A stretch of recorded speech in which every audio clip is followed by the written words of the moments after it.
Olá, pessoal! Vamos começar mais uma unidade? Talvez a aula mais esperada do ano, né?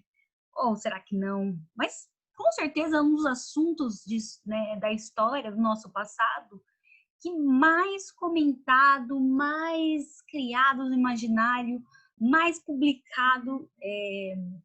Eu acho que a Segunda Guerra Mundial é o tema mais estudado de todo o período histórico. Nossa, eu acho que ninguém compete, nada compete como a Segunda Guerra Mundial. Isso é pensar que, né, é um assunto que trouxe tanta atrocidade, trouxe tanta tristeza, e mesmo assim é um período que mais fascina as pessoas e que mais as pessoas. A gente vai falar isso um pouquinho, né? A gente vai falar também né, só pelo fato de entender que teve uma guerra mundial, uma segunda guerra mundial, em que envolvemos, o Brasil foi muito envolvido nesse momento, em que a gente, não só o Brasil no momento, mas o mundo inteiro é envolvido como colônia, como batalha, né? Para variar, a maior parte das batalhas se concentram realmente na Europa. Mas diferente da Primeira Guerra Mundial, nós vamos ter desdobramentos das batalhas, né? E principalmente agora que tem o avião realmente, né, participando mais ativamente da guerra, né? Usa-se muito mais o avião, né, do que usava na Primeira Guerra. A Primeira Guerra foi usada bem mais para o final da guerra. E agora, né, com os aviões vermelhos e tudo mais, vai participar muito mais. Então, dá para levar as batalhas para os outros continentes, como vai ser levado para o Japão, para a China, para a África e para os Estados Unidos, que faz os Estados Unidos finalmente entrar na guerra, que é o caso de Pearl Harbor.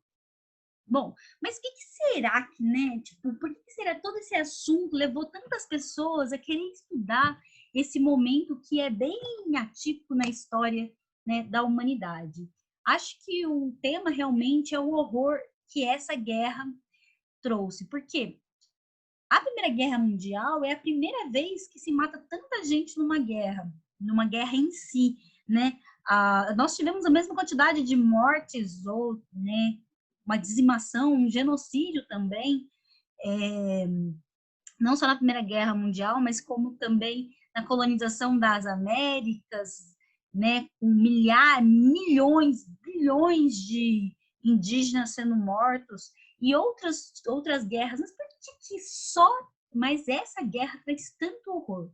Eu acho que a Hannah Arendt explica isso no Totalitarismo, nos livros delas, que eu comentei, né, com vocês quando a gente teve a aula de fascismo e nazismo, é a capacidade do ser humano em começar a criar tantas coisas para matar a gente. Então, eu acho que esse é o tema, talvez, que... Por isso que as pessoas têm tanto esse fascínio de saber pela Segunda Guerra.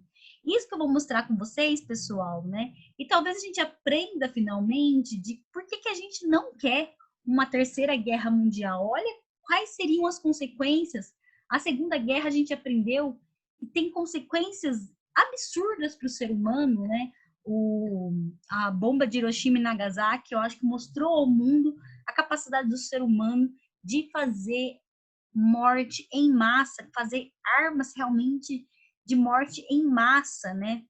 E isso, né, ninguém mais quer. É por isso que a discussão sobre uma terceira guerra mundial hoje no mundo é quase... Muitos historiadores acreditam que realmente não seja possível isso, porque nós temos noção do que aonde o ser humano já conseguiu chegar. Se nós formos ter uma terceira guerra mundial, qual é o limite de a gente conseguir, né, participar dessa guerra mesmo? Qual que é o limite? E se a gente conseguir participar de uma guerra desse jeito, será que a gente não vai chegar a um extremo demais em que a gente acabe, na verdade, com o planeta? Então, as questões que nos levam a pensar na Segunda Guerra Mundial é pensar também numa terceira guerra mundial, né? Será que a gente chegaria a isso? Será que o homem teria essa capacidade, né?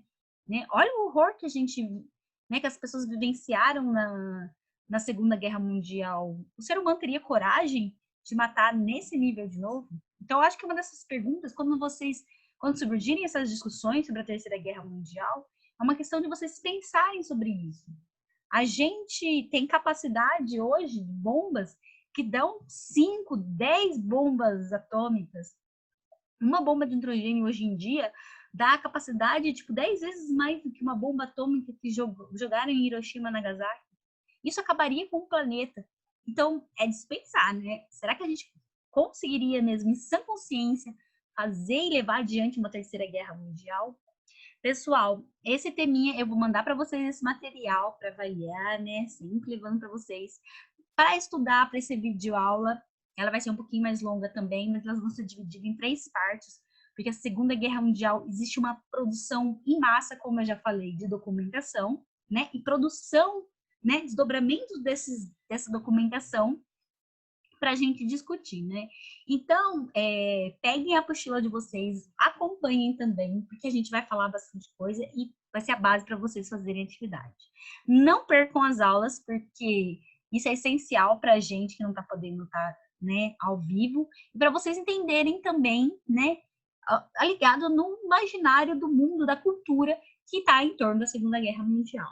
Bora começar. Essa foto, pessoal, ela é de um campo de concentração. Eu acho que vocês já conseguem reconhecer muito bem, né, sobre quem são essas pessoas atrás da grade, né, desse arame farpado. E vocês conseguem identificar até pelo filme, né, e pelo livro, O Menino do Pijama Listrado. Isso, né, o nome veio mesmo por causa dessas roupas que os judeus usavam no campo de concentração, né? Até que essas crianças ainda estão bem considerando, isso é do começo da guerra, tá, gente? Não é do final, porque no final é quando vocês vão realmente ver aquelas cenas de magreza, de frio, né? Em que principalmente as crianças, mulheres, elas vão ser levadas ao extremo, tá? Pessoal, a guerra começa oficialmente em 39, mas a gente tem que lembrar que, querendo ou não, né, já começa a se manifestar esses indícios de horror desde lá de 30, quando a gente falou sobre, né, a formação do Partido Nazista e do Partido Fascista na Itália, tá bom? A guerra só vai acabar oficialmente quando as 2 bombas atômicas atingirem o chão, e é quando o Japão, o último país do grupo Eixo, vai se render. Nem foi a Alemanha que foi a última a se render, gente, foi o Japão, ok? Bom, antes de começar, né, a falar, acho que, da Segunda Guerra, a gente precisa falar, acho que, um pouco desse desdobramento. Da onde que a gente conhece exatamente a Segunda Guerra, né? Gente, a Segunda Guerra, tipo, virou uma construção, né, que brinca até com uma cultura da guerra mesmo. Não só, diferente de um pouco da Primeira Guerra Mundial, em que já existia, né, a panfletagem, né, a criação de comerciais, né, uma literatura sobre a guerra, a Segunda Guerra isso vai explodir, né? E até hoje, eu só trouxe alguns filmes aqui para vocês, para a gente falar, por exemplo, para vocês, e são alguns filmes feitos na época, né, filmagens da época, e filmes que são feitos agora. Isso que eu trouxe para vocês, gente, são só, tipo, mais ou menos, sei lá, dos anos 2000 para diante, tipo, e a maior parte que eu trouxe para vocês é de 2010 para diante. A produção que existe realmente sobre a Segunda Guerra Mundial é muito mais do que isso, né? Mas a gente poderia fazer um curso inteiro só sobre filme, sobre quadrinhos, né? Então eu só vou poder falar um pouquinho aqui para vocês. Esse tema aqui chama cultura de guerra, na construção de um imaginário. Que é isso? Talvez o tema que vocês mais conheçam sobre história seja a Segunda Guerra, porque a Segunda Guerra foi realmente, ela é muito explorado o tema através da literatura. Então, por exemplo, sei que muitos de vocês gostam de ler livros sobre guerra, sobre a Segunda Guerra. Muitos de vocês provavelmente, né, já assistiram filmes sobre a Segunda Guerra. Tem música sobre a Segunda Guerra, temos jogos sobre a Segunda Guerra. Nem trouxe jogos aqui, porque seria muita coisa. Mas, gente, tem animação, desenho animado, né? Tem milhões de referências sobre a Segunda Guerra e fez com que vocês construíssem, né? É quase que vocês fossem realmente entender muito mais, nem precisassem ter aula da Segunda Guerra por causa disso, de tanto que vocês conhecem. Mas aí é uma questão de reconhecer de que o que dentro de tudo isso que é produzido realmente aconteceu, quais são as consequências de tudo isso que são produzido, e o que a gente consegue separar de uma construção, né, do imaginário, de uma, o que é invenção, por exemplo, que torna tudo muito mais bonito, né, para falar sobre a Segunda Guerra. Bom, eu trouxe alguns filmes aqui em que eu dou indicação para vocês assistirem, que são muito legais, caso algum vocês não conheçam, mas eu tenho certeza que a maioria vocês conhecem. Um é o Jogo da Imitação, de 2014. Esse vai falar sobre a construção do primeiro computador do mundo, né? O Alan, né, que é o primeiro criador, né, do primeiro computador no mundo, ele vai codificar, ele vai criar um computador para poder codificar o código Morse, né, os códigos que são enviados, né, eles são trocados entre o eixo, entre o grupo do eixo. E é muito interessante esse filme porque o Alan, né, que é o que fez o primeiro computador no mundo e que ajuda, né, a Inglaterra na Segunda Guerra Mundial a codificar e ajuda principalmente então a ganhar a guerra em si, ele era homossexual. Então, imagina, né? Os homossexuais extremamente caçados. E eles não eram só caçados dentro do eixo, não, nem da Alemanha nazista. Não era só homossexuais que eram enviados para, né, os campos de concentração. Os homossexuais, eles eram perseguidos também nos países que eram aliados contra o nazismo, o fascismo, né? Então, o Alan, por exemplo, ele vai viver por muito tempo muito mal, porque ele não conseguia assumir a homossexualidade dele. O Dunkirk, legal também, que é em 2017, ganhou um Oscar, né? O Dunkirk vai falar sobre a batalha do dia D e como os veleiros de civis vão ajudar na Inglaterra, ainda na região da França, que é muito perto uma da outra, né? Somente separada por um pedaço de mar. Então, como os civis vão poder ajudar também? Então, tem toda uma construção, né, do heroísmo, do herói. Então, ele é bem legal. O Capitão América, o primeiro Vingador de 2011, bom, com certeza vocês já assistiram, né? É interessante que é a construção de um herói americano, né, o Capitão América, para lutar contra o nazismo, de certa forma, né? Então, ele traz muito esse imaginário, né? O que a gente tem, o que é o imaginário, o que a gente acha, né? O que a gente entende, o que a gente imagina sobre o outro, né? Então é o imaginário dos Estados Unidos, né? Um grande país que levou à vitória. A Vida é Bela, de 1997, é outro filme que ganhou o Oscar também e que é um filme italiano. É muito legal porque a gente vê pela perspectiva dos judeus na Itália, né? Os campos de concentração da Itália. É um filme extremamente comovente, eu super indicaria para vocês, tá? É um filme que também mostra uma delicadeza que é possibilidade de ver felicidade e amor dentro da guerra. O Jojo Rabbit, né, que é um filme que saiu em 2019, que eu não consegui assistir ainda, mas se vocês conseguirem, é muito bom. Ele vai contar, né, dessa construção, como as crianças mostram um pouco da perspectiva de como nem todo mundo que estava na Alemanha concordavam com né, o regime nazista, mas também como as crianças foram extremamente envolvidas para a construção do totalitarismo nazista. Então, o Jojo Rabbit, que é o personagem principal, o herói dele, ele conversa o tempo todo com Hitler, né? Então, e através do olhar de uma criança, olha como é a perspectiva. Será que o Hitler era tão ruim assim, né, para as crianças? Tem tudo isso. Já a menina que roubava livros, que é o homônimo do livro também, né, de 2013, mostra também como é que as crianças têm essa participação dentro dessa construção nazista, também do totalitarismo, e de como que os livros, como se constrói, por exemplo, a noção também de literatura dentro da Alemanha. Lembra que eu falei para vocês que um regime totalitário é aquele que vai cercar né, a sociedade como um todo, né? E vai construir os livros que você deve ler, os filmes que você deve assistir, como que os filmes devem ser feitos, como a literatura deve ser feita. A menina que roubava livro conta essa parte, né? De como os livros que não prestavam, ou seja, não adequados à Alemanha nazista, eram queimados e ela roubava livros disso. O Menino do Pijama Listrado vai contar também uma versão sobre o olhar de uma criança, para entender por que né, essa criança que é nazista, que nem sabe quem é nazista, né, porque ela não olha para o menino judeu dentro do campo de concentração da mesma forma em que os adultos veem. Um filme extremamente triste, que vocês leram o livro, se não leram, leiam, ele é essencial, ele é muito legal.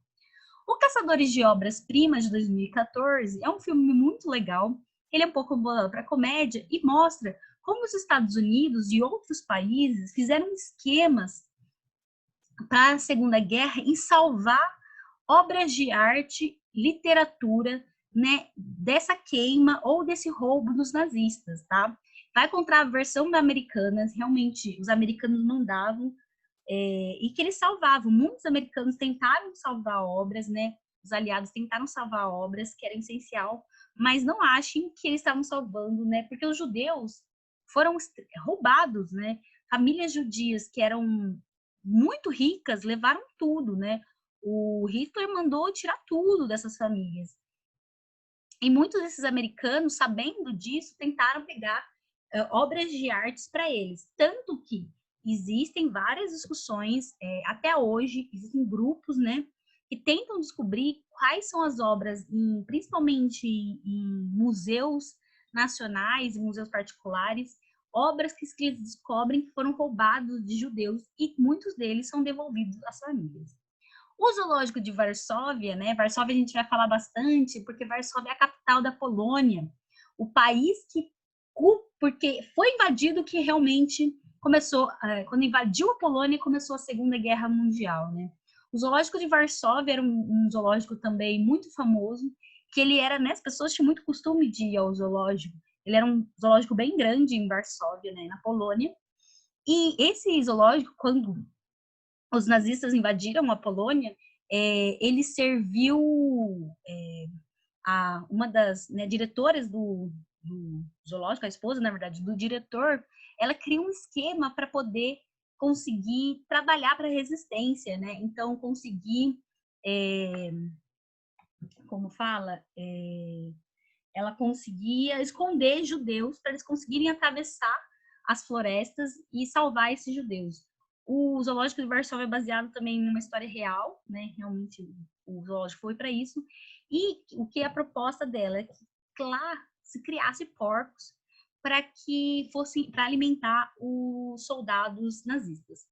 O Discurso do Rei é também um filme que ganhou um Oscar que eu adoro muito, que ele vai contar como que o rei, se não me engano, é o Felipe, na época era um rei, ele era o segundo da linha sucessória, o mais velho dele abandonou. Quem que é o Felipe? O Felipe é o pai da rainha Elizabeth II, que está aqui. A Elizabeth aparece no filme como criancinha, ela ainda é criança, na Segunda Guerra Mundial, no começo da Segunda Guerra Mundial. E o pai dela, que não era para ser realmente o rei, acaba se tornando o rei, porque o irmão resolve se casar com uma americana, gera muita intriga dentro da família real e ainda por cima divorciado. O único jeito é que ele realmente desistisse do cargo da realeza e acaba indo para, né, no caso, para a família da Elizabeth, do pai da Elizabeth II, né? Só que eu tenho um problema maior. O rei, ele é gago. E como é que um rei gago vai conseguir discursar e levar as pessoas, né? Porque a vitória, gente, de guerra não basta, não se ganha só nas lutas. A vitória também se ganha através das propagandas e do incentivo. É que nem um jogo de futebol. A torcida tá lá falando, né? E as pessoas se comprometem com a torcida. Então, o rei foi essencial, os discursos do rei eram essenciais para, né, comoverem, para levar os soldados adiante, né, num patriotismo muito forte. A Visão Dourada, né, de 2015 vai contar entre a guerra e o pós. Conta-se a história de uma menina que ela era judia que consegue fugir para os Estados Unidos. No caso, essa senhora, ela não é mais rica, mas ela foi de uma das famílias mais ricas na Áustria.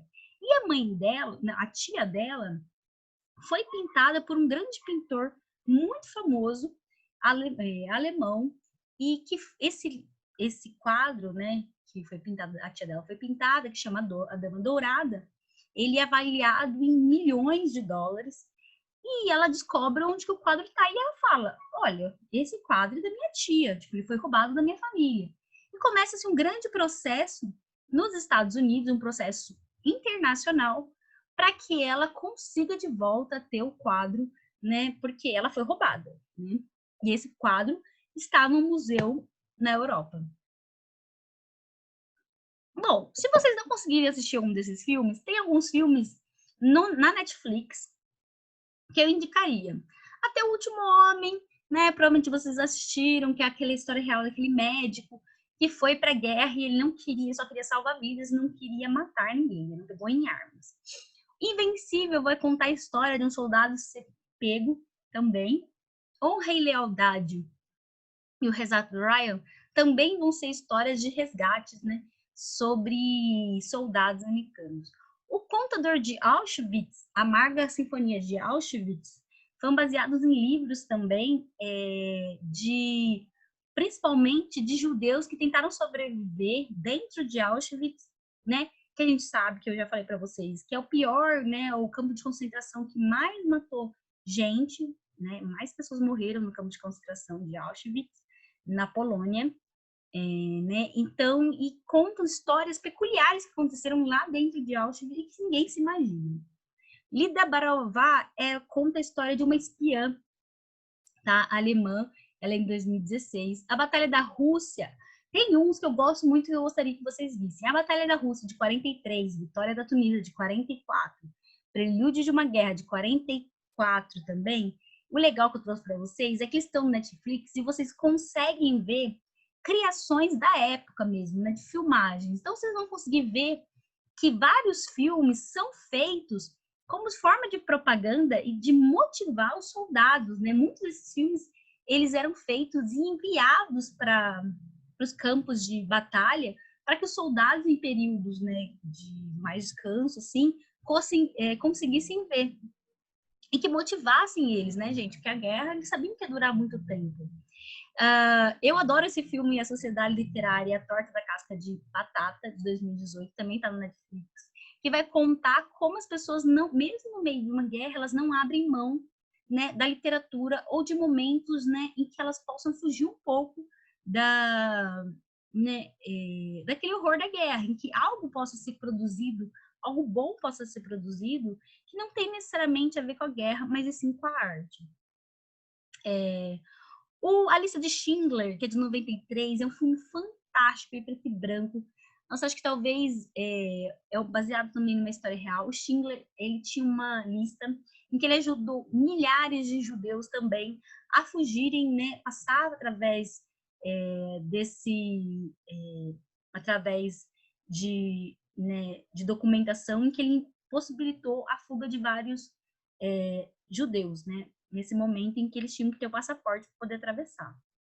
O meu monstro de estimação, em 2007, eu trouxe para vocês para mostrar que o filme, na verdade, a história principal não é sobre a Segunda Guerra Mundial, mas que filmes de também, ó, que você fantasias, podem ter no fundo temas como a Segunda Guerra. E por que não estudar através disso, né?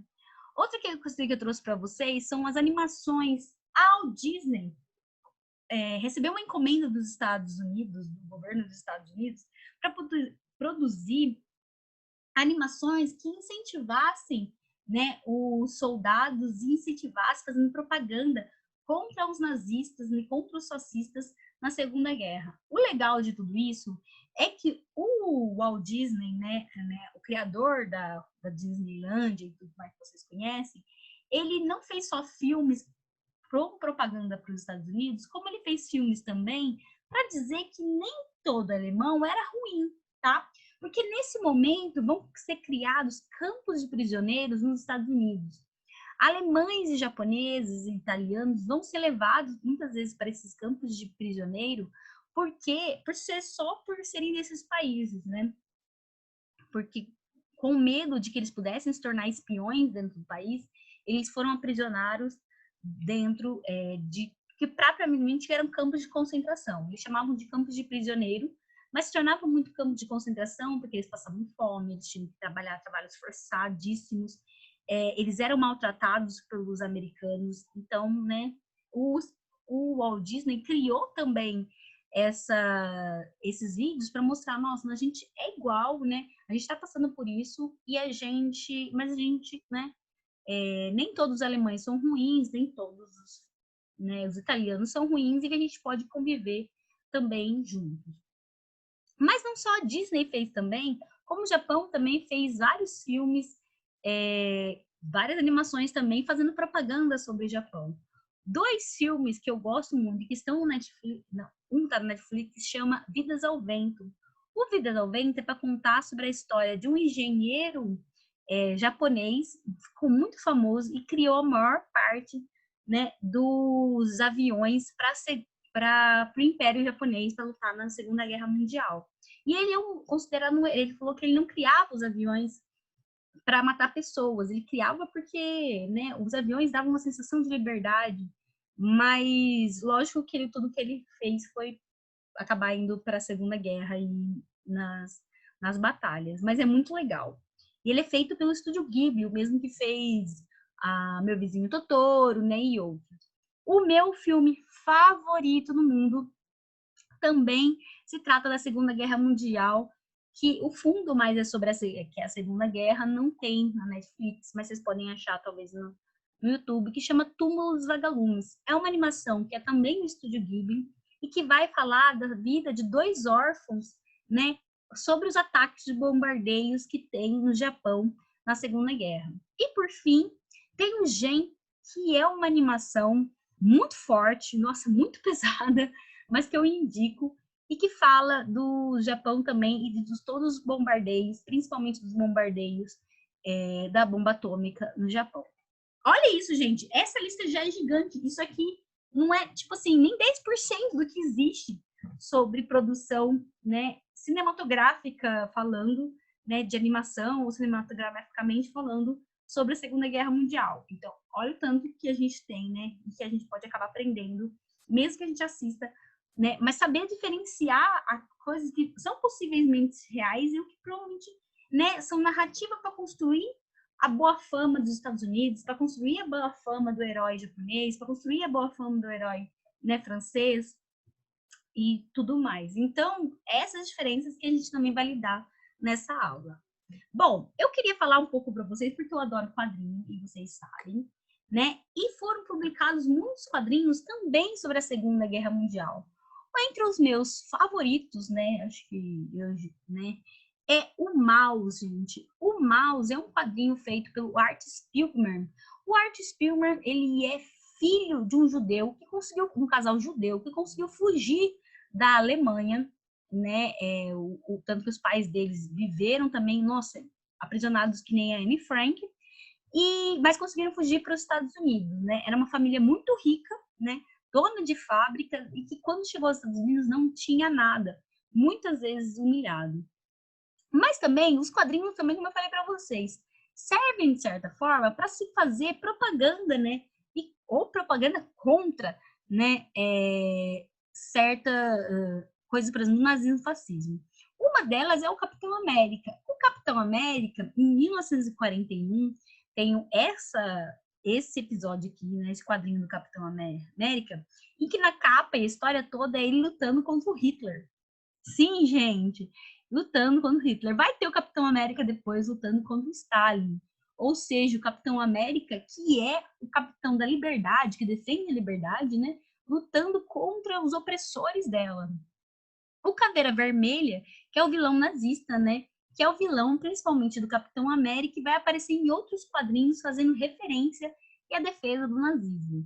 O Tocha Humana, que é o do Quarteto Fantástico, vai também ter luta contra nazistas em quadrinhos muito da época, que vão ser lançados de 40 a 40 e pouco, a 46, né? Vão ter quadrinhos, Capitão América, Tocha Humana, Quarteto Fantástico, falando dessa luta contra os nazistas, principalmente.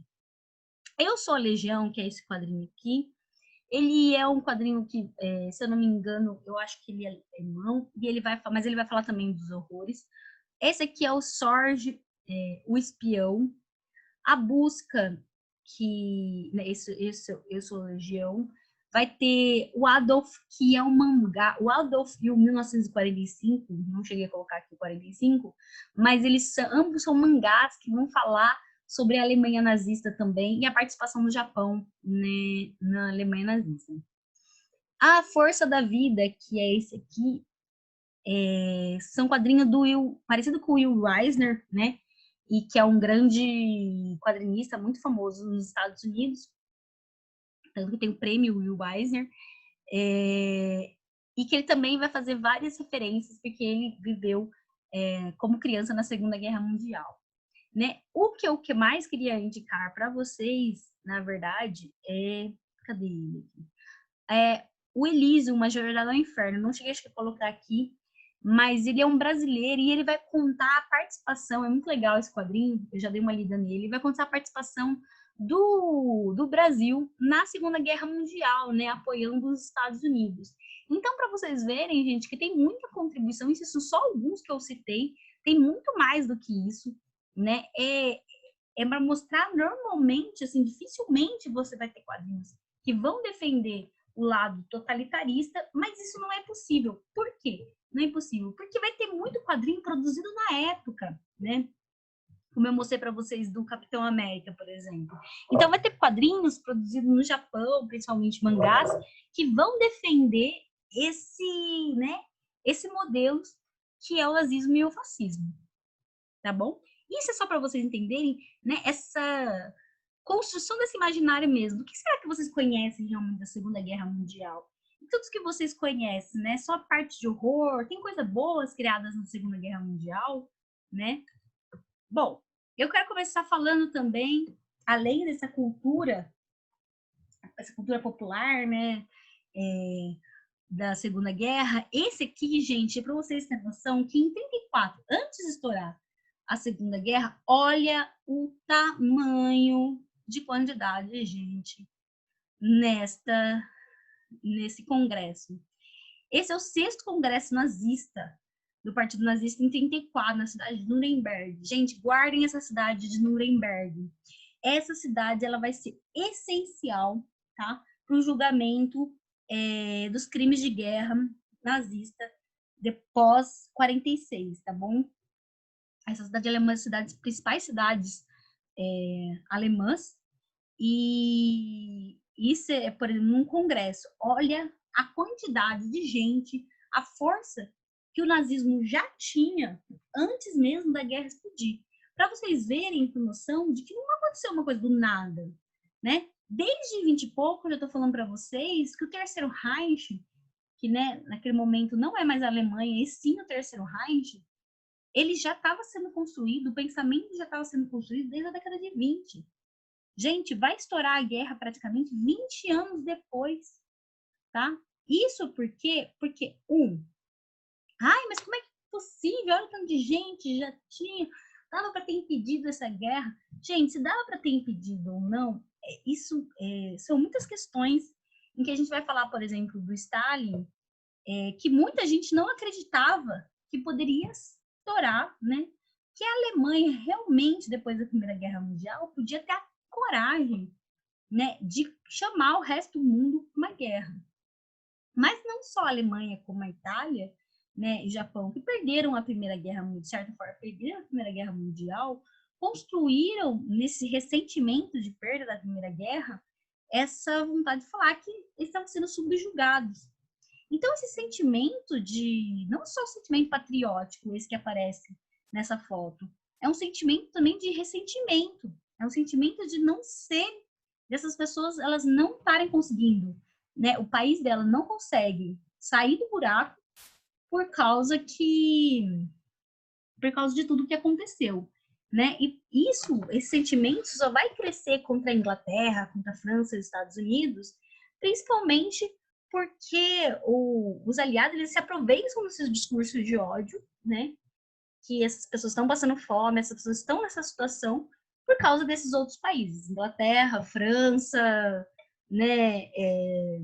Rússia, Estados Unidos, e vão alimentar esse ódio contra isso. Então, por isso que eu quero mostrar para vocês, gente, não é uma coisa que aconteceu do nada. Em 34, 5 anos antes da guerra começar, propriamente dita, olha o tanto de gente que já era partidária do Partido Nazista, tá? Isso acontece mesmo no fascismo na Itália. Bom, o que vai acontecer? Mas para a gente entender isso, precisa entender como é que o nazifascismo foi se expandindo, né? Por que ele cresceu tanto? Por que o discurso de ódio conseguiu atrair tanta gente, né? Por exemplo, é o que eu estava falando para vocês, a criação do Terceiro Reich. A Alemanha teve dois grandes impérios, que eram o primeiro, de 800 a 1806, e o segundo, a unificação do país até 871. O terceiro, que eles acreditavam, seria o Terceiro Reich, o grande império alemão, com Hitler no poder. Que para eles, né, eles falaram, a gente tem condições de a gente ter um grande império. Se a gente destruir esses outros impérios que nos possibilitam o sucesso. O Hitler ganhou muito em cima desse discurso, né? Ele ressaltava muito esse patriotismo e ele falava, para a gente conseguir melhorar, a gente precisa derrotar os outros países, né? E que nós seríamos um grande império dominador por mais de 1000 anos, se fosse, né? O Hitler mesmo, a imagem do Hitler duraria mais de 1000 anos se fosse dada como um sucesso. O que aconteceu? Mas para isso precisava crescer-se em outros aspectos. Na política, começa a crescer, como eu falei para vocês, o Partido Nazista, né, e o Partido Fascista, de uma extrema direita, extremamente autoritário, né? Eles falam, se a gente ficar passando a mão, se a gente liberar muito, se a gente aceitar as outras diferenças, a gente não vai conseguir, entendeu? Porque é esse outro lado que está botando o nosso país para baixo. Só as pessoas boas têm que viver para a gente conseguir colocar o nosso país no trilho certo para crescer, entendeu? Então, é uma política de fala muito autoritária, né? E é a extrema-direita, gente. Por que eu falo muito sobre isso, a extrema-direita? Porque dos aspectos que era mais falado na fala do Hitler e do Mussolini é que eles eram anticomunistas. E a comunista que é a esquerda. Então, eles tinham um papel muito forte contra a Rússia nisso tudo, né? Então, por isso não tem como eles serem da esquerda sendo anticomunistas. Seria impossível, tá bom? A economia. Eles eram uma economia antiliberal e anticomunista. Nossa, tio, mas como é que vai poder ser todo mundo? Hoje em dia, as pessoas são muito simples. Elas colocam somente, identificam, ou a gente é capitalista, liberal, tá? Ou a gente é comunista. Gente, tem como ter uma economia, uma política antiliberal e anticomunista. Como? Ele vai pegar aspectos dos dois lados. Então, como que ele vai fazer? Ele vai ser uma economia intervencionista, ele vai se voltar para a industrialização, militarização, ele vai se voltar para um aspecto de intervenção no Estado que o comunismo aplica, mas, ao mesmo tempo, eles vão ser contra, né, eles vão ser contra o comunismo, que o Estado tem que interferir em tudo. Eles vão ser abertos também a livre concorrência. Então, eles não acreditam que tem que ser totalmente livre concorrência, totalmente liberal, que é a base do capitalismo, como nos Estados Unidos. Mas acreditam que, para dar certo, para que não só poucas pessoas enriqueçam no país, é preciso que o Estado intervenha sim, tá? Então, é por isso, outro dia, uma aluna me perguntou, uma ex-aluna, me perguntou, então, mas como é que, né, o meu primo fala que o nazifascismo, eles eram comunistas porque eles eram antiliberais. Falei, gente, não, mas o comunismo, né, o nazifascismo, eles eram antiliberais e também anticomunistas. Então, é por isso, eles ficam num momento em que eles nem jogam demais para, né, intervenção total do Estado dentro né, tudo pertence a todo mundo, mas também não jogam demais para o capitalismo, que é o da livre concorrência, em que poucas pessoas possam enriquecer, porque senão aumenta o número de fome demais, né? Aí o Estado empobrece e o Hitler não queria bem isso. Vai acontecer uma expansão territorial muito forte, né? Ele vai começar. O Hitler fala que um dos problemas é que tiraram as colônias da Alemanha e diminuiu o espaço, né, do país da Alemanha como país. Isso tirou a possibilidade de minérios, né, a necessidade de minérios e matéria-prima para que a Alemanha conseguisse sair do buraco econômico que ela estava. Então, ela vai começar a buscar novas fronteiras, a aumentar o país para conseguir ter recursos desses outros países. Por isso que eu falei matéria-prima. Essa economia, né, junto a uma expansão territorial, vai ser tão grande que talvez você tenha algumas marcas que vocês nem sabiam que trabalhou para a Alemanha nazista e fascista, né? Por exemplo, uma das marcas é a Volkswagen. E o Fusca mesmo foi criado na Segunda Guerra Mundial como máquina de guerra, porque eu vi que o Fusca aguenta tanto batidas, tá, pessoal? E ele trabalhou realmente na Segunda Guerra. Olha isso, incentivado. A Volkswagen cresceu, né, como uma indústria alemã muito forte um pouquinho antes da Segunda Guerra. Outra é que talvez vocês não estão vendo assim, mas aqui é a Mercedes-Benz. A Mercedes-Benz foi também um grupo que cresceu durante um pouco antes da Segunda Guerra Mundial, e ela que fazia, principalmente para os italianos, os caminhões, tá? Para os caminhões fascistas, para os soldados italianos, para mostrar para vocês. E por último, talvez que vocês nunca tenham ouvido falar, é na marca Hugo Boss. A marca Hugo Boss é uma marca alemã que ela que fazia os uniformes da SS e de todos os soldados e altas patentes nazistas. Vocês nunca imaginam isso, né, gente? Mas vocês falam, mas por que a gente usa essas marcas até hoje? Que existe um grande processo de desvinculação da marca, né, da propaganda da marca, com o partido nazista. E outra, naquele momento, eles realmente acreditavam que eles estavam lutando pelo país deles. São marcas que nasceram, né, acreditando que eles estavam fazendo era certo, né? Então, realmente, muitos deles sobreviveram como marcas até hoje, estão muito fortes aí no mercado por causa desse desvínculo. Tanto que tem uma história muito famosa, que provavelmente vocês já ouviram falar, que é da marca Adidas e da marca Puma, se eu não me engano. Acho que é a Puma. A marca Adidas e a marca Puma, elas vieram do mesmos irmãos. Eles eram irmãos. Só que um da marca Puma, ele entrou para o partido nazista.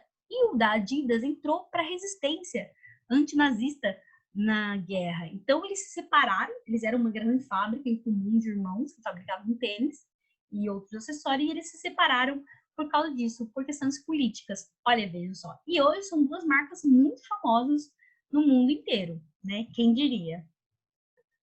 Bom, apresentar para vocês, mas que diabos é esse? Sobre quem a gente vai falar nessas aulas que a gente vai falar agora adiante? Bom, gente, para vocês tem que estar muito claro que lado é um que lado, tá? O grupo que a gente chamado de eixo é o grupo Roma, Berlim, Tóquio. Por que eu coloquei esses três capitais, né? Porque são esses três países principais que vão se juntar e que vão dizer, né, que tem todas as problemáticas da Primeira Guerra Mundial e que também tinha uma política de expansionismo para a Segunda Guerra Mundial, né, atrás de recursos. Roma, né, capital da Itália, Berlim, capital da Alemanha e Tóquio, capital do Japão, né? O que acontece? Por que eles vão acabar se unindo? Os três têm governos de direita e eles lutam com governos anticomunistas. Por quê? No caso da Alemanha, ela quer ir para o lado da Rússia. Então, não tem como ela lutar contra, né? Tem que lutar ao lado da Rússia, né, gente? Já que ela quer uma expansão em relação à Rússia. O Japão tem um governo de direita porque quer uma expansão. Imagina, o Japão é uma ilhazinha, né? Ele não tem tantos recursos, tantos minerais como outros recursos, e ele precisa de mais terra. Para onde que ele vai expandir? No caso, ele vai expandir para a China. E a China, na época, já era, né, muito associada ao comunismo da Rússia. Tanto que a China vai se, né, virar comunista mesmo, né, depois quando se livrar dos japoneses na Segunda Guerra Mundial.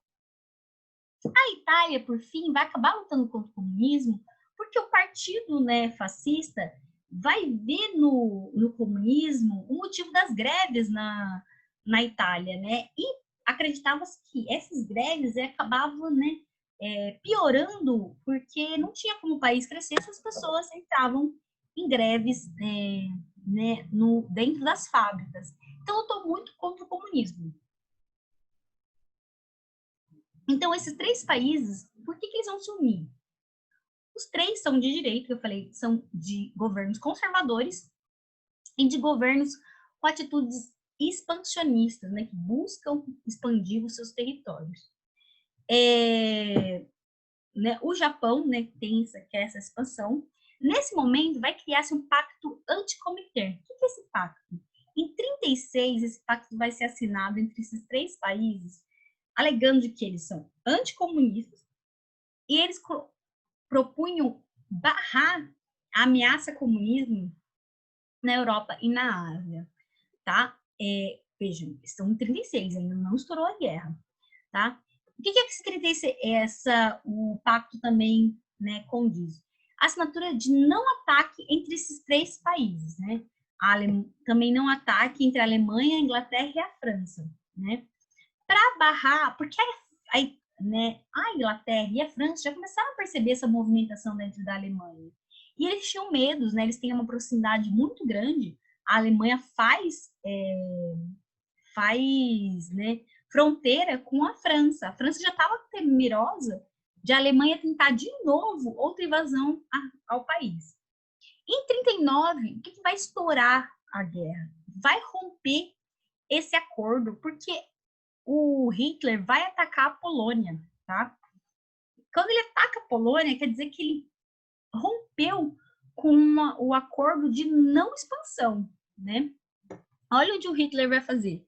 Ele vai invadir os países perto, né? Eles já começam a perceber que o Hitler quer aumentar, quer expandir, porque antes da Polônia, ele vai invadir mesmo o país dos Sudetos, que é essa pequena margem aqui, ó, perto da Tchecoslováquia, né? Depois ele já começa a invadir uma parte da Áustria. Depois, por fim, vai invadir a Polônia, que daí é o estouro final, né? Então vocês têm que entender por que esses países eles estão se unindo, por que o outro lado vai juntar 2 países, por exemplo, que é comunista, a Rússia, e um país que é totalmente anticomunista e capitalista, que é os Estados Unidos. O que vai provocar, né, que o outro lado, que é chamado de aliança, né, chegue ao ponto de eles se unirem contra um inimigo comum, que né, esses 3 países, né, que é o eixo, né, Alemanha, Itália e Japão, tá? O que vai acontecer a expansão do Japão? Começa a prejudicar também esse expansionismo do Japão pelo pacto Ribbentrop-Molotov, que é um pacto de não agressão da União Soviética e da Alemanha. Gente, esse pacto ele vai dar o que falar. Já vou falar um pouquinho mais sobre ele, né? Porque assim, a Rússia, lembrem-se, a Rússia ela é um país, a maior parte feita por gelo, né? Ela tem muito acesso a matérias-primas e a energia, nem tanto. Apesar de ser o maior país do mundo, ela, né, mais da metade dela é congelada. Então a Rússia também queria um pedacinho ali da Polônia, né? Mas via no perigo, né, da Polônia ser invadida, é que a Alemanha não parasse só na Polônia, né? E invadisse a Rússia também. Mas os russos, pensando que ambos poderiam ganhar, Hitler e o Stalin, assinam esse pacto Ribbentrop-Molotov, né, de não agressão aos 2 países e dividem entre si a Polônia. Outro problema, o Japão vai invadir a Manchúria. Gente, olha aqui, ó, Japão, aqui, essa ilha, né, Coreia, Manchúria. A Manchúria é uma região que pertence à China hoje em dia, tá bom? E é uma região que tem muito minério. O Japão, tá vendo que ele é bem pertinho da Manchúria? Queria essa região para ele, né? Porque ele é uma ilhazinha que não tem nada. Olha que veja Okinawa, gente, Okinawa é onde veio minha família. É. Essa região aqui, ó, para vocês verem, né? O Japão vai invadir em 31. A União Soviética, tá vendo aqui? A Rússia tá bem do ladinho. A Manchúria pega uma parte também da União Soviética. A Rússia via isso como um problema também, né? Porque o Japão já também tá invadindo pelo outro lado, né?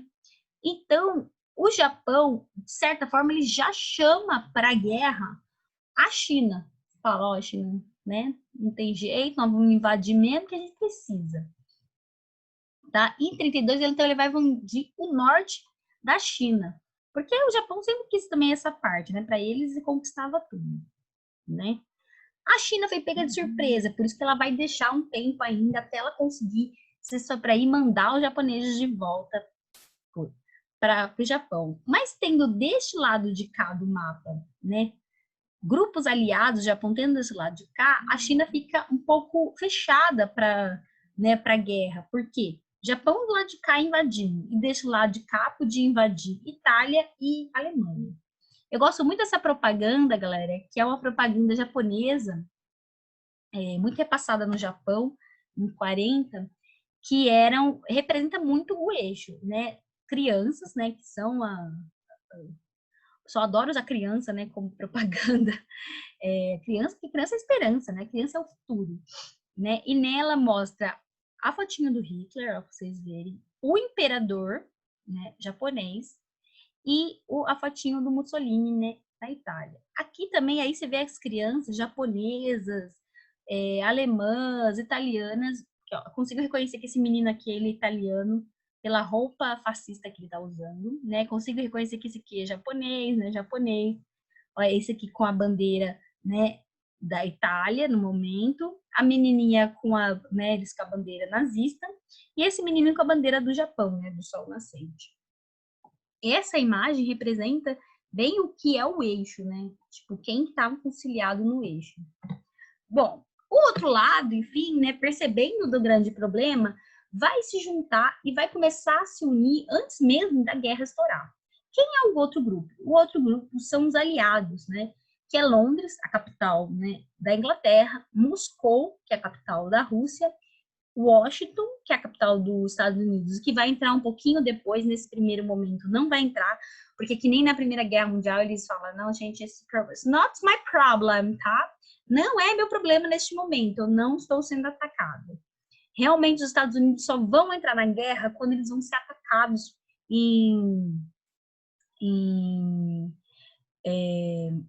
uma ilha dos Estados Unidos vai ser atacada e pelos japoneses, e é aí que eles vão entrar na guerra. E por último, Paris, que vai ser um dos primeiros países a cair nas garras, né, nazifascistas, né? A França vai ser invadida logo no começo da guerra e vai ficar sob o domínio nazifascista quase até o final da guerra, tá bom? Então, uma das piores campos de concentrações também estavam na França.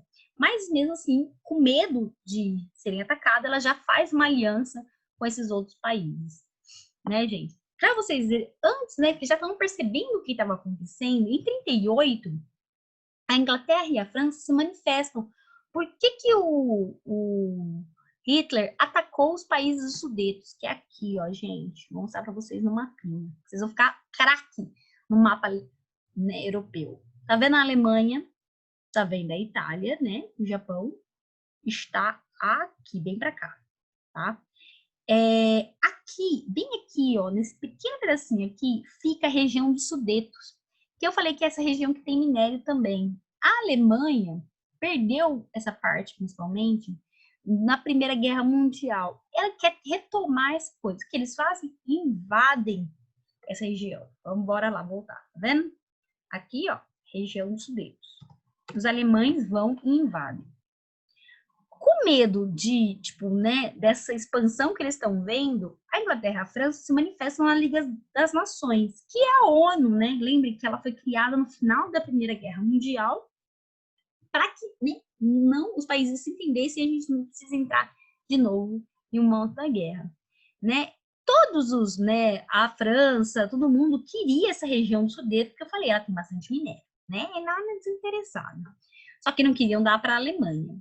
Em setembro de 38 mesmo, a Inglaterra, a França e a Alemanha, elas vão se unir, né, num congresso em Munique, na própria Alemanha, para tratar sobre esses assuntos das ocupações, né? No começo, a França e a Inglaterra não vê com bons olhos essa ocupação, mas, né, já viram os horrores da guerra, não querem começar de novo outra guerra, vão para um debate.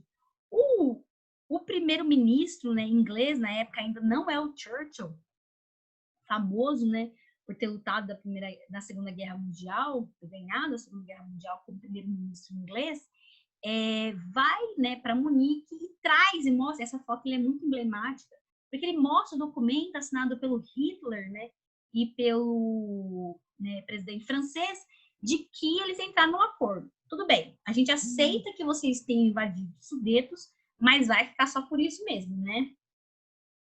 E eles falam, ó, só não pode invadir a Polônia, tá? A gente vai pedir a isso, a gente tá com proteção da Polônia.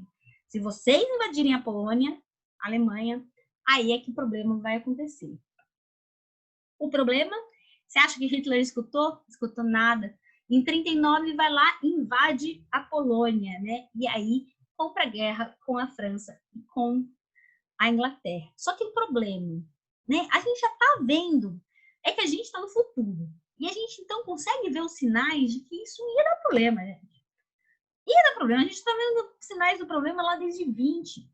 Mas quem está na época, né, passando por esses governos, não vê tanto problema assim.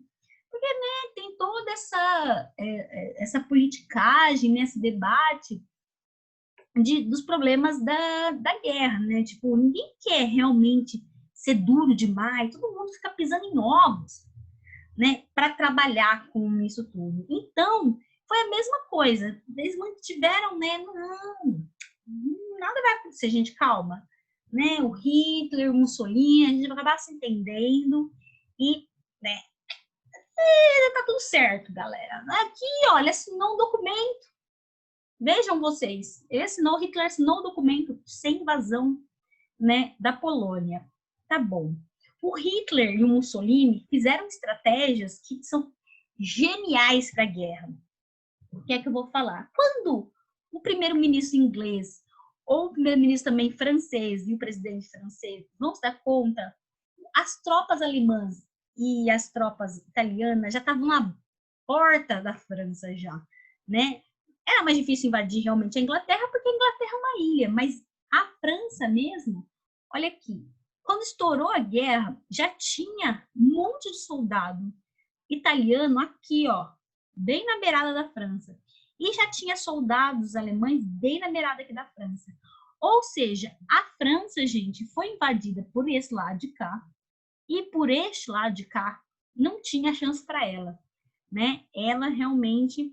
E o Hitler já tinha mandado tropa bem aqui na bordinha, aqui, ó, já para invadir a Polônia, né? Só tá... E foi o que aconteceu. Gente, a Segunda Guerra Mundial vai ser considerada, depois dividida, em conflitos, em fases de conflitos. A primeira parte do conflito, né, vai ser vitórias do eixo. Depois vai estar pau a pau, cada um do seu lado, e por último, vão ser mais vitórias dos aliados. Acho que você deve imaginar por quê, né? Nas primeiras vitórias do eixo, é o que eu falei para vocês, que vai acontecer por quê? Mostrando aqui para vocês de novo o mapa. Vai ser porque essa técnica que eu falei para vocês, o eixo usou uma técnica de guerra que é muito boa, que chama técnica relâmpago, que são invasões rápidas. Ele invadia, né, já deixava pronto as tropas bem na fronteira, só que com o intuito de proteger as fronteiras da Alemanha e da Itália. Né? Proteção, né? Como é que os outros países vão dizer que isso é claramente um ataque? Não tá, né? Os caras eles levam as tropas deles para onde eles quiserem dentro do país, né? O Hitler pode levar a tropa para cá, para cá, para cá, não importa. O Mussolini pode levar a tropa para cá, para cá, para cá, também não importa. O importante é de que ele tá mexendo com as tropas dele dentro do país. Só que o que acontece, né? Ambos os países do eixo vão levar as tropas para eles para realmente para fronteiras com a França e para fronteiras com a Polônia. Quando se viu, pá, já tinha invadido a Polônia, né? A Polônia, depois a Dinamarca, olha aqui a Dinamarca, para vocês verem onde teve a Dinamarca, aqui, ó, né? Bem perto aqui, ó, tá vendo? Bem aqui na bordinha, já tinha mandado também tropa para cá, que era só invadir. E na Holanda, que era aqui. Por que invadir a Dinamarca e a Holanda? Gente, aonde está Holanda e Dinamarca? Olha aqui. Se eles invadem Holanda e Dinamarca, o Mar do Norte fica sob a supervisão do Hitler. E quem está no Mar do Norte? A Inglaterra. Olha esta pequena ilha, né? Por que mandar também as tropas para cá? Porque aqui teria mais apoio para, né? Porque é essencial também invadir a França, porque assume a Inglaterra da onde? No sul da Inglaterra. Então, gente, o Hitler e o Mussolini foram muito espertos, né? Eles mexeram as tropas dele muito bem qualificadas nessa técnica relâmpago, né? Que é uma técnica rápida de invasão. O que acontece? 39 ocupou Polônia, em 41 já ocupou a França, né? Já ocupou Paris, né? Já blindou Paris inteiro. Gente, houve tantos bombardeios em Londres e como em Paris, né? Paris só não foi destruída porque um dos generais, né, do Hitler gostava muito de Paris e impediu que Paris fosse tão bombardeada, porque senão, gente, vocês não iam ver um monte de coisa aí se um dia vocês forem para Paris, tá bom? Né? Então, essa aqui é uma foto para vocês verem de Londres, essa aqui também de Londres bombardeada, né?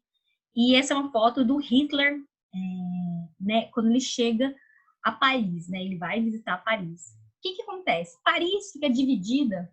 Olha como Paris está cercado. Paris fica dividida no norte com a ocupação nazista, né? O sul com uma área livre de resistência. Mentira, gente. Por mais que parecesse de resistência o sul também estava sob o comando né, da aliança, né, do eixo.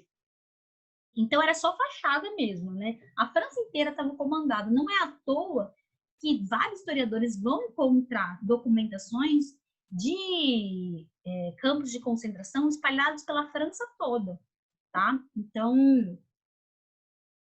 e para quem quiser ler, né, O Meninos que Enganavam o Nazista, que conta a história de dois meninos que fugiram, moravam em Paris e fugiram teoricamente uma tentativa mais ao sul para se verem livres, né, dos nazistas, mas que encontraram a resistência no sul, mas também encontraram nazistas no sul.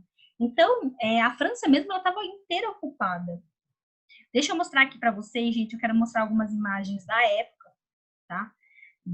Como a França foi muito rapidamente ocupada.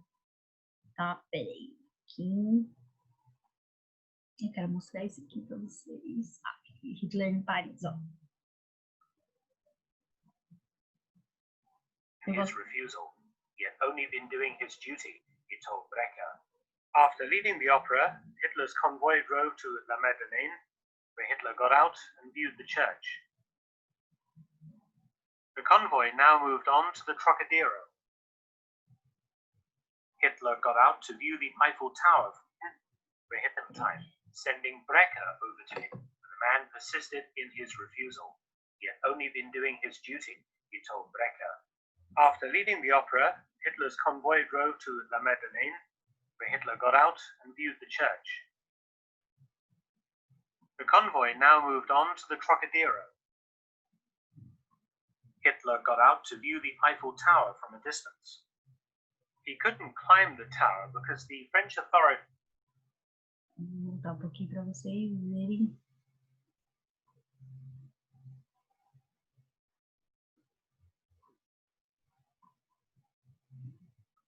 Hitler's convoy drove to La Madeleine, where Hitler got out and viewed the church.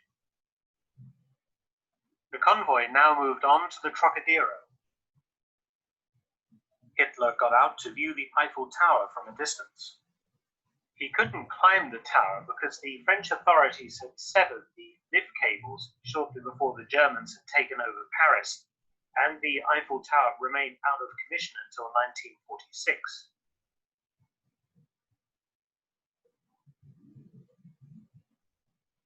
After many photos, the party drove on to pass the Arc de Triomphe with the tomb of the unknown warrior beneath the archway, and stopped again at Les Invalides, home of Emperor Napoleon I's tomb. Hitler admired Napoleon, and there was much symbolism in his visit to this place. Hitler stood for a long time gazing down at Napoleon's burial place.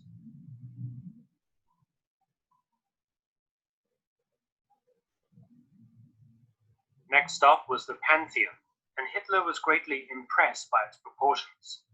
The last stop on the tour was Montmartre and the giant white cathedral atop the hill, the Sacré-Cœur. People going to church recognized Hitler, but ignored him. By 9 a.m., Hitler's party was back at the airport preparing to depart. Hitler was ecstatic. He turned to Speer and said, "It was the dream of my life to be permitted to see Paris. I cannot say how happy I am to have had that dream fulfilled today." Then he was gone, never to return. In the greatest of ironies, in 1944, as Allied forces approached Paris, Hitler ordered the city destroyed. Fortunately for history, the German general commanding the city couldn't bring himself to do it, and Paris survived the war largely untouched. Thanks for watching. Please subscribe and share. Also, pessoal, é o que eu tô falando para vocês, né? O Hitler, ele, né, gostava muito de Paris, porque, para quem não sabe, o Hitler era um grande pintor, né? Vocês ficam, né, imaginando como que essa pessoa, né, podia ser um grande pintor, né? Ele gostava muito de artes, e para ele, os maiores pintores do mundo, né, iam a Paris para poder ter várias inspirações. Por isso que um dos sonhos dele realmente era ir a Paris, né? Não, né, ironicamente, quando ele viu que Paris ia ser tomada de volta em 44 pelos estadunidenses, né, pelos aliados, quando Paris ia se ver livre, ele mandou bombardear Paris, só que um general, né, não conseguiu, o alemão não conseguiu fazer isso e acabou sobrevivendo, ainda bem, né, essas cidades. Londres mesmo foi bastante bombardeada e conseguiu ser reconstruídas, né, demorou para conseguir ser reconstruída depois da Segunda Guerra, apesar, né, de ter toda, né, essas questões, tipo, ela vai demorar para ter dinheiro, né? A Segunda Guerra vai ser muito cara a todos, né? E principalmente a Alemanha, né? Até hoje a Alemanha também não pode ter mais tropa, também o Japão também não pode ter mais tropa. E tudo isso, tipo, né, requisitos da Primeira Guerra Mundial se mantém na Segunda Guerra até hoje, né? A Alemanha demorou bastante tempo, o Japão também, para ser reconstruído, e só foi conseguir ser reconstruído com o dinheiro dos Estados Unidos e principalmente da Inglaterra, tá? Bom, pessoal, eu vou falar um pouco nessas aulas de alguns momentos das batalhas, né, da Primeira Guerra, da primeira fase, né, que são essenciais para vocês entenderem. Provavelmente vocês vão ter uma leitura ou vão achar eles em vários lugares. Um dos conflitos é a operação que chama Barbarossa. Barbarossa, em 41, né, quando ainda está na primeira fase, é quando os nazistas vão quebrar o pacto que eles tinham com o Stalin. Gente, é muito doido o negócio, porque é o seguinte, o Stalin comunista, né, trata com o Hitler, né, anticomunista, sobre um pacto de não agressão. Ó, Hitler, né, você sabe como é que funciona, né? Todo país, Napoleão, na Primeira Guerra Mundial também, né? A própria Alemanha, na Primeira Guerra Mundial, quando tenta invadir a Rússia, já sabe o que acontece, né? Se vocês invadirem a gente no nosso território, há uma grande chance de vocês perderem. Lembrem-se que eu falei, gente, e a Rússia ganha sempre da mesma maneira. É muito frio lá, gente. Não dá para sobreviver se você já não tem alternativas para sobreviver na Rússia. Então, ele já sabe disso. O Stalin, muito confiante, né, sobre tudo isso, né, que ninguém invadiria, e porque a Rússia tinha realmente feito um grande exército, depois o governo comunista fez um grande exército depois da Revolução Russa, depois de 17, né, tudo. Falou, não, descrente de que o Hitler jamais faria isso, e também não sabendo, né, de como que estava, né, as tropas alemãs, tão confiante, não. Só que acontece o quê? O Hitler não era bobo nem nada, o Hitler tinha, né, ele era megalomaníaco nessa coisa de que ele quer invadir o mundo, quer se tornar realmente o grande imperador. Não é à toa que ele tinha um grande fascínio por Napoleão, e também tinha essa ideia megalomaníaca de que ia comandar o mundo inteiro, né? O Hitler faz o quê? Em 41, invade a Rússia, né? E os russos são avisados antes, mas eles falam, não, Hitler não vai, gente. Tudo tranquilo. O Hitler, ó, veja o mapa, o Hitler não vai invadir. Só que o Hitler já tá aqui na Polônia. Qual é a chance de ele chegar mais um pouquinho, esticar mais um pouquinho aqui, ó, na Bielorrússia, né? E na Rússia mesmo. O Hitler fala, não, você não vai fazer isso não, fica tranquilo, né?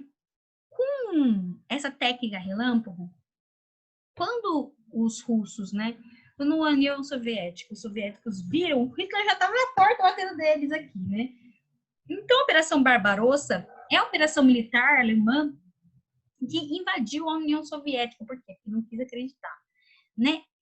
Foi um grande contingente de número de soldados dos alemães para atacar isso, porque eles sabem que, a Rússia é muito grande, 2, a Rússia tem muitos soldados, então tinha que ser muito bem pensado, né, esse ataque. Qual que é o objetivo dele? Combater o stalinismo, né, que era combater nada mais do que o comunismo, obter recursos naturais, é o que eu falei para vocês. A Rússia tinha muito recurso natural. É difícil tirar os recursos naturais? É, por causa do gelo, mas continua tendo muito, o que para o Hitler é essencial. Outra coisa, lembra que eu falei que a Rússia era chamada o celeiro do mundo? Sim.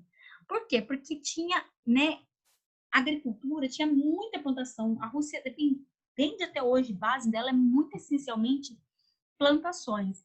Então, para os alemães era bom, porque o país é bem menor, né?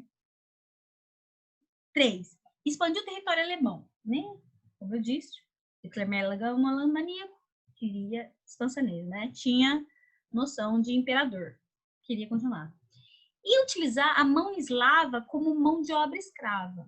Por quê? Porque os eslavos, gente, uma grande parte dos eslavos, essa região, né, que são os russos, eles foram, esse grupo aí já foi considerado que era escravo para os alemães lá na Primeira Guerra Mundial. Os eslavos já têm um histórico muito grande de dominações em cima do povo eslavo, que é o que se fica bem na Bielorrússia ali, tá? São um povo, né, da Eslovênia, né, Eslováquia e tudo mais. O Hitler queria usar como mão de obra escrava, porque é uma mão de obra muito barata, já que ele considerava eles inferiores, né, aos arianos, que são os germânicos, né? O que o Hitler pensou? O único jeito de atacar a Rússia seria atacar ela em 4 frentes, de 4 alvos, né, a partir de 3 grupos, que é o norte dos alemães atacaria Leningrado. Gente, Leningrado na época, em homenagem ao Lenin, né? Não sei se vocês lembram, Lenin é o líder máximo da Revolução Russa, né, em 17, leva o nome de Leningrado. Hoje é a atual cidade chamada de São Petersburgo, né, que é uma cidade linda, que eu morro de vontade de conhecer, que era um importante centro industrial, né, já que o Lenin participava bastante lá, industrial soviético. Então, eles queriam atacar o São Petersburgo para tomar as indústrias para a guerra, né, alemã. Ao centro, os alemães, tá vendo? Aqui, Leningrado. Ao centro seria Moscou, né, capital Moscou, né, que sempre tem que atacar a capital, né? Se você quer comandar um país, você tem que atacar. Gente, quando você quer atacar um país, você precisa atacar a parte industrial deles, que é onde eles produzem armamento, atacar onde a parte principal de questões de agrícola, para tomar os alimentos dele, porque você precisa tirar os alimentos dos soldados, e atacar a capital. Por que a capital? Porque a capital é um centro administrativo, é a cabeça, o cérebro do país, né? É ali que funciona tudo isso. Então, normalmente, a capital ela é difícil de ser atacada, né? Porque é a cidade que mais protegida, porque é lá que está, né, as cabeças, né, que presidente, imperador, e ali vai, primeiro-ministro. Então, se você quer atacar um país, você tem que atacar a capital. Ao sul, eles queriam ir, né, mostrar-se em Kiev, que é uma cidade muito grande também, né, que é uma cidade muito grande russa, e depois Stalingrado. Gente, Stalingrado na época era nome de homenagem ao Stalin. Olha como as pessoas são, né, originais. E atualmente, né, porque eles odeiam o Stalin na Rússia atualmente, hoje chama Volgogrado, tá? O que aconteceu? Atacando 4 frentes, atacando esses lugares, fariam que você dominasse a parte de armamento, o cérebro, né, e a parte, tipo, de agrícola, porque Kiev, ela tem muito minério também, tá bom? A cidade de Kiev tem muito minério e agricultura muito forte, né? Fazendo isso, eles conseguiriam neutralizar a Rússia, tá? Por quê?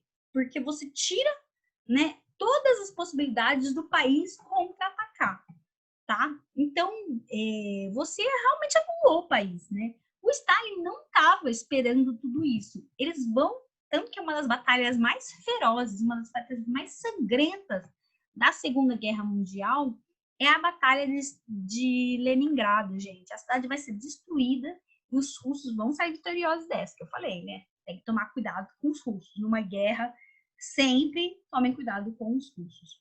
Mas como o Stalin não quis ouvir antes, né, os seus conselheiros sobre o que estava acontecendo, né, e que realmente os alemães estavam aprontando, ele deixou os alemães tomarem essa, né, essa fórmula de guerra e chegarem muito perto e conseguir atacar esses 4 lugares ao mesmo tempo. O que foi horrível para, né, os russos, né, porque eles não viam possibilidades de conseguir ganhar sem armamento, sem comida e com, né, com todos os seus ministros e tudo mais, né? Quem se salvou foi o Stalin, que foi para outra cidade, né, para contra-atacar, né, na guerra. Para quem gosta muito de livro, eu indico, na verdade, o livro A Guerra Não Tem Rosto de Mulher, que vai falar da Segunda Guerra Mundial, mas vai falar sobre a perspectiva das mulheres na Segunda Guerra Mundial, né?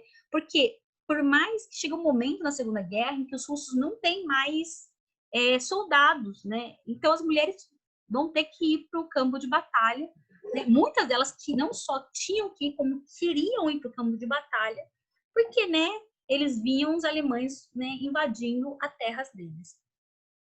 Tá? Eu vou mostrar para vocês, gente, só umas imagens para vocês verem de Leningrado, né? Antes mesmo de eu falar da batalha de Leningrado com vocês, eu queria mostrar para vocês um pouco, né, essas imagens. Aqui, ó.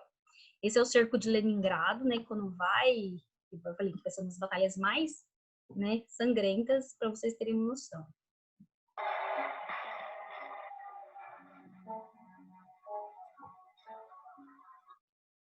Gente, os russos, eles vão se recolher para dentro da Rússia, coisa que eles não vão conseguir fazer.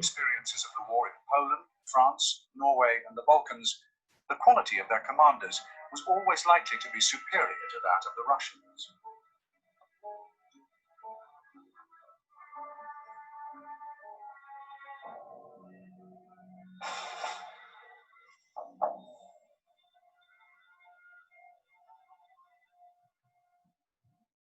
For the great assault on Russia, Army Group North could count on over 800,000 men and 800 tanks, organized into 3 armored divisions, 3 motorized infantry divisions, 20 infantry divisions, and 3 security divisions. Army Group North was by no means the armored juggernaut of popular mythology. 4/5 of the soldiers had to walk into battle, like the soldiers of Napoleon over a century earlier.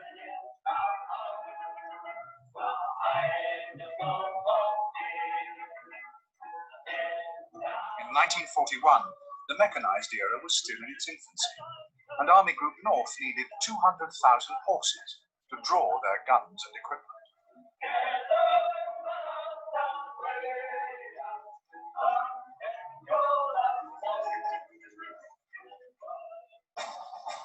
The Army Group could deploy 1,200 guns. In terms of tanks and aircraft, Army Group North could boast 600 tanks and 430 aircraft, most of them superior to the Russian tanks, and all of them in better condition. Army Group North tends to be treated in some respects as the poor relation compared to Army Group South and Army Group Centre. But initially, although there were fewer formations of Army Group North, they actually achieved their initial objectives with great skill and speed.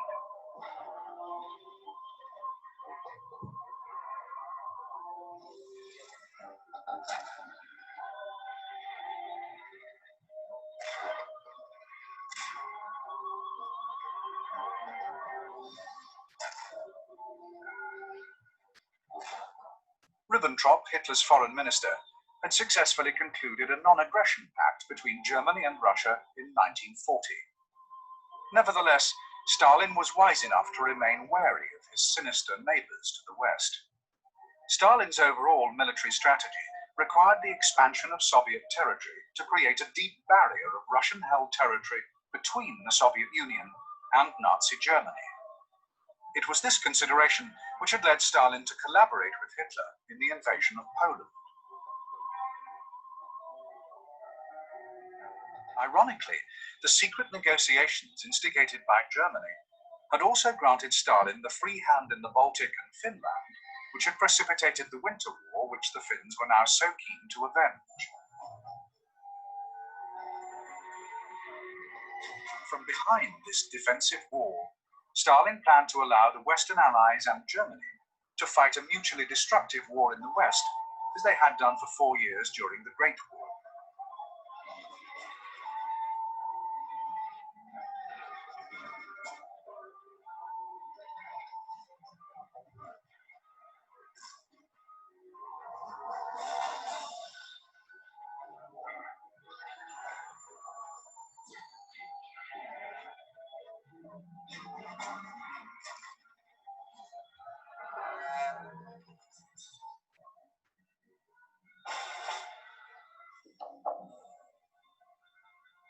Pessoal, o filme mudar, na verdade, tem uma, né, sobre o cerco de Leningrado, né, quando as forças do eixo invadem a Rússia, mas é isso que eu queria falar para vocês, né, tipo, apesar de o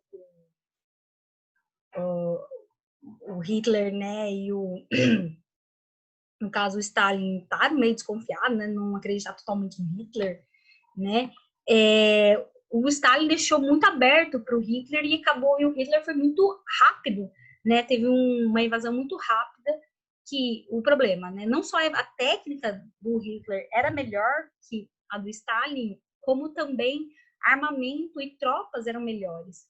É o que eu falo, né? Só que, em compensação, os russos têm um grande histórico em guerras, né?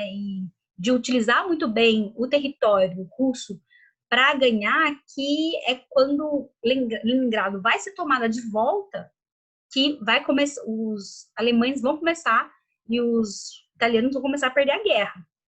Mas nesse momento, quando Hitler consegue tomar Leningrado, é que começa a bater o desespero para os aliados, porque Leningrado é uma cidade muito grande e muito essencial à Rússia, né? Isso, então, é bem perigoso. Perder a Rússia como um aliado, né, para as tropas nazifascistas seria muito ruim para os aliados. Então, começa a ter, mas o Stalin não vai se deixar por derrotado, não, gente. Está tendo uma reviravolta aí. Então, pessoal, façam as atividades, né? Acompanhem e, enquanto isso, quem sabe, vão assistindo um filminho ou uma série que eu indiquei lá para vocês, tá bom? Até a aula de amanhã e depois mais videoaulas na próxima semana. Beijo para vocês, gente. Tchau, tchau.